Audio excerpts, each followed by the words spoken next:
I'd like to see him explain his decision to the thousands of steelworkers whose jobs are on the line because their companies aren't competing on a level playing field because China repeatedly subsidizes, doesn't play by the rules, and cheats.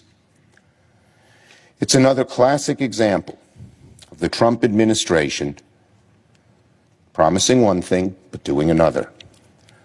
President Trump has promised many times to crack down on China, and still 10 months into his administration, his Commerce Secretary is once again needlessly delaying a preliminary step in that effort.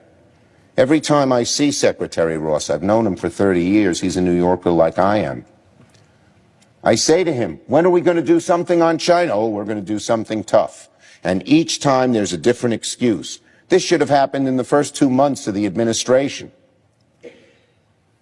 It hasn't.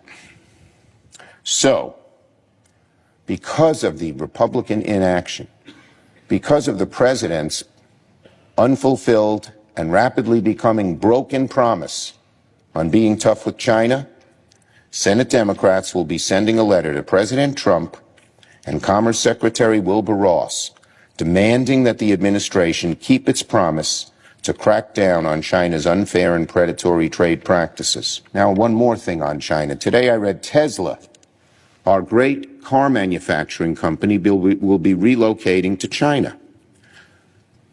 When you want to sell cars or many other advanced products in China, you have to do one of two things. Set up a joint ownership company which lets them steal our intellectual property or face huge tariffs.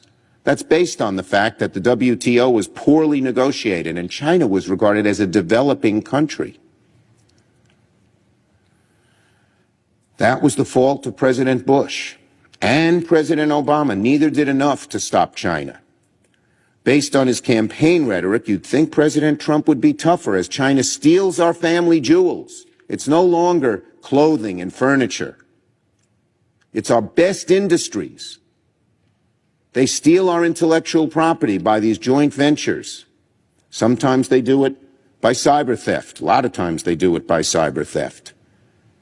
And it's hurting the good-paying jobs that might be available to our children and grandchildren.